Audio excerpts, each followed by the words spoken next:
गरीब की शादी। शशि की सौतेली माँ ने उसकी शादी की तो बड़े घर में, लेकिन पति कोई काम न करता। आप ससुर जी के साथ काम पर क्यों नहीं जाते? अब हाँ जाऊंगा, लेकिन कल से। आज जरा मैं दोस्तों के साथ घूमने जा रहा हूँ। शशि के 2 बच्चे होते हैं, लेकिन रमेश का हाल वैसा का वैसा ही रहता है। एक दिन, सुनिए ना, बच्चा रो रहा है, इसके दूध के लिए पैसे नहीं है। अरे तो पिताजी से ले लो ना। क्यों? अगर आप में कमाने की क्षमता नहीं थी तो शादी क्यों की? तभी घर आई बड़ी ननद बोल पड़ती है। आहा, तुम्हारी माँ को साफ साफ कह दिया था कि लड़का ना कमाता है ना कभी कमाएगा। हम 4 बहनें हैं इसका ख्याल रखने के लिए, और पिताजी का इतना सारा पैसा, तुम्हें किस चीज की कमी रखी है? लेकिन थोड़े ही सालों में तकदीर बदल जाती है। शशि का ससुराल गरीब हो जाता है। सब बिकने के बाद शशि अपने पति, बच्चे और सास के साथ किराए के मकान में आ जाती है। मैं कोई नौकरी करना चाहती हूँ दीदी। अरे इतने बड़े घर की बहू थी शशि, तुम नौकरी करोगी? नहीं नहीं नहीं नहीं।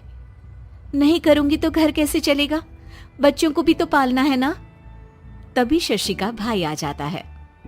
शशि, ये ले राशन का सामान, किसी भी तरह की कोई भी जरूरत हो तो बताना। भाई, अब मैं नौकरी करूंगी। देख बहन, वैसे तो मैं तेरे साथ हूं, लेकिन हाँ, मैं ये भी चाहता हूं कि तू अपने पैरों पर खड़ी हो जा। शशि को एक प्ले स्कूल में छोटे बच्चों को संभालने की नौकरी मिल जाती है। एक दिन, शशि, मेरे स्कूल को अब तुम संभाल लो, मैं कुछ दिनों के लिए अपने बेटे के पास जा रही हूँ। लेकिन प्ले स्कूल अकेले मैंने कभी नहीं संभाला है। अब ये सब मैं नहीं जानती।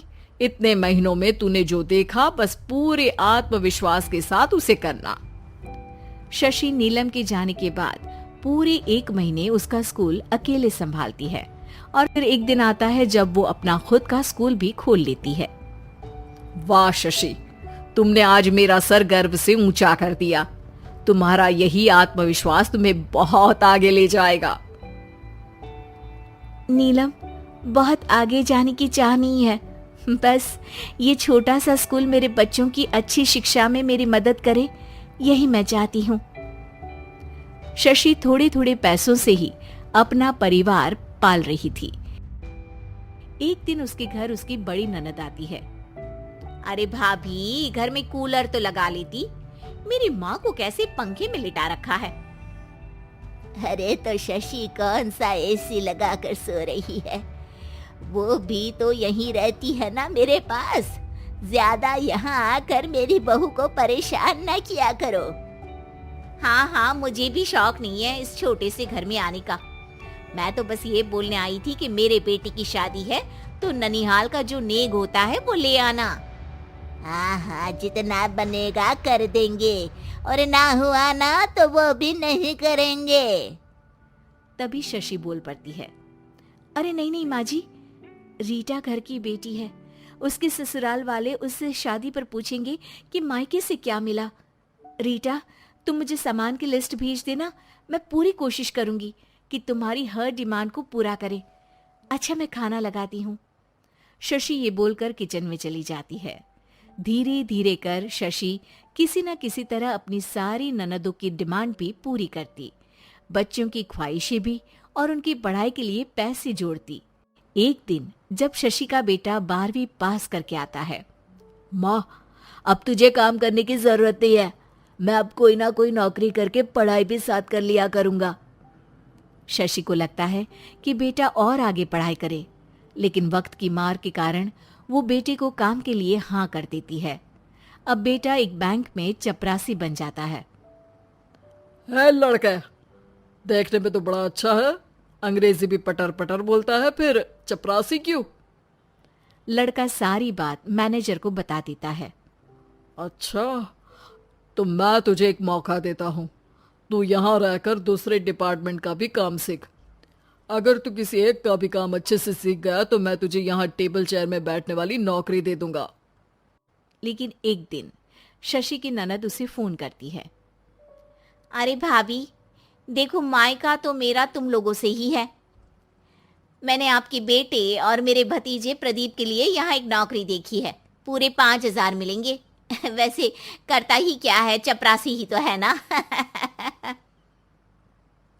कोई बात नहीं रीटा, मैं उसे इस शहर के बाहर नहीं भेजना चाहती हूँ। बाकी वो शाम को आएगा तो मैं पूछ लेती हूँ। वहीं प्रदीप मैनेजर की बात से खुश हो जाता है और मैनेजर के काम पर ही नजर रखने लगता है।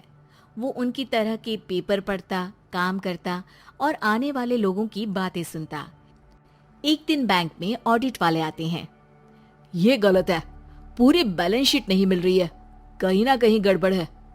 ए मैनेजर, क्या करते हो? बैंक के पैसों का हिसाब सही नहीं है।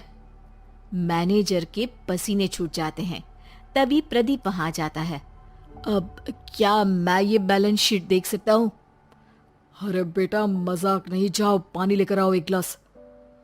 प्रदीप मैनेजर को पानी लाकर देता है और फिर ऑडिटर से कहता है, देखिए सर, मैं आपको बता सकता हूँ कि कैसे बैलेंस शीट को आप लोग गलत तरीके से जोड़ रहे हैं। ऐसा बोलकर प्रदीप एक एक कर सारे डाउट क्लियर कर देता है। अरे हाँ, ये तो पॉइंट हमने देखे ही नहीं थे। गुड, कौन है ये बच्चा? तभी मैनेजर बोल पड़ता है, अब हमारे यहाँ अकाउंट में नया आया है। ऑडिटर के जाने के बाद, वाह प्रदीप, आज तो तुमने मेरी नौकरी बचा ली। और आपने भी तो मेरी नई नौकरी लगा दी अकाउंटेंट की।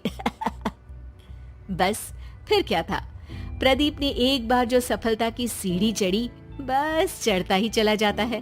फिर एक दिन शशि की ननद, अरे भाभी कैसी हो? घर को तो बड़ा ही सुंदर चमका रखा है। अरे बेटी, कैसे आना हुआ? तू तो इस छोटे से घर में आना भी नहीं चाहती थी, कोई खास काम है क्या? अब हाँ, वो माँ, मेरा जो मजला बेटा है ना, वो अकाउंट से पढ़ाई कर रहा है, तो प्रदीप से बोलकर उसकी भी कहीं अच्छी नौकरी लगा दो ना।